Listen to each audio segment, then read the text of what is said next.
Teman-teman, kalian pernah nggak merasa digagalkan oleh rencana kalian sendiri?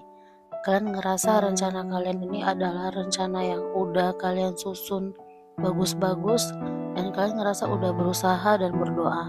Tapi Allah gagalkan dengan cara mematahkan hati kalian.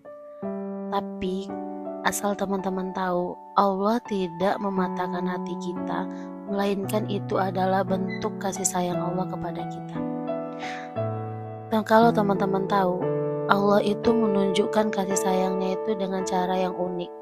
Terkadang Allah memberikan rasa sedih, rasa kecewa, rasa sakit hati, supaya kita ingat kalau kita itu tidak bisa apa-apa tanpa bantuan Sang Pencipta. Terkadang aku juga seperti itu ya teman-teman. Di saat aku mulai ngerasa aku bisa mendapatkan sesuatu itu, tapi Allah berkehendak lain. Pada saat kejadian mungkin aku bertanya kenapa ya ini terjadi sama aku. Tapi seiring berjalannya waktu aku mengerti Allah itu adalah sebaik-baik perencana. Seperti yang dikatakan dalam Quran surah Al-Imran ayat 58 yang mana yang berbunyi mereka membuat tipu daya dan Allah pun membuat tipu daya dan Allah adalah sebaik-baik pembuat perencana. Nah, kita tuh sering bertanya dan tidak mengerti kenapa hal-hal buruk itu terjadi pada diri kita. Tapi ketika kita melihat ke belakang, kita sadar ternyata itu bagian dari rencana indah Allah. Aku pernah baca tentang kisah Nabi Yusuf yang mana Nabi Yusuf itu dikhianati saudaranya, dijual sebagai budak dan dipenjara hingga akhirnya menjadi pembesar Mesir. Semua itu bagian dari rencana Allah agar Yusuf menyelamatkan banyak orang dari kelaparan. Terkadang rencana Allah itu membingungkan bagi kita yang belum belajar tentang bentuk kasih sayang Allah, tapi rencana Allah itu selalu mengandung hikmah. Saat doa kita belum dikabulkan, bukan karena Allah tidak sayang, tapi karena Dia tahu waktu terbaik dan bentuk terbaik kapan doa itu akan dikabulkan untuk kita. Teman-teman, kasih sayang Allah itu tidak selalu datang dalam bentuk yang kita inginkan, tapi selalu datang dalam bentuk yang kita butuhkan. Dan ketika rencana hidup tidak berjalan sesuai dengan harapan, percayalah Allah sedang menyiapkan sesuatu hal yang jauh lebih indah. Tugas kita hanya bersabar, terus beriman di jalan Allah, dan terus berjalan di jalan Allah.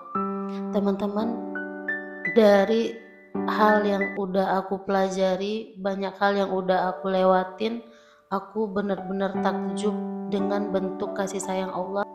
Yang mana aku pernah baca suatu buku dan dalam buku itu ada kutipan yang membuat aku sadar bahwa kita sebagai manusia perlu memahami jika setiap kejadian baik yang menyenangkan atau tidak itu tuh telah digariskan oleh Sang Pencipta. Bisa jadi misalkan kita mendapatkan perlakuan buruk dari orang lain, itu akan membawa hikmah yang besar di kemudian hari agar kita menjadi pribadi yang lebih baik. Buku ini benar-benar bisa mengubah cara pandang aku ngelihat berbagai macam kejadian. Jadinya aku sekarang setiap apapun yang aku jalanin, setiap apapun yang aku hadapin, aku yakin itu adalah bagian dari rencana Allah. Jadi semoga apa yang aku sampaikan tadi bisa bermanfaat bagi teman-teman. Kalian harus yakin dan percaya bahwa setiap kejadian itu pasti ada hikmahnya. Mungkin pada respon pertama kita merasa sedih, tapi ketika kita sudah tahu hikmahnya, kita akan merasa dan berterima kasih kepada Allah Subhanahu wa taala.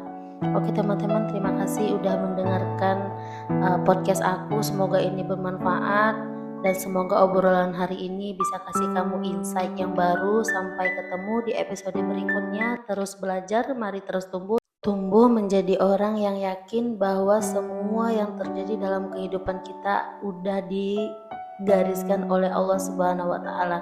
Jadi tidak ada yang perlu kita khawatirkan selagi kita bergantungnya kepada Allah. Kalau kamu suka dengan video ini, jangan lupa share ke teman-teman kalian supaya teman-teman kalian lebih semangat menjalani hidup, supaya mereka tidak merasa bahwa rencana mereka itu gagal, tapi itu adalah bentuk kasih sayang dari Allah. Oke, sampai ketemu lagi di episode berikutnya. Assalamualaikum warahmatullahi wabarakatuh.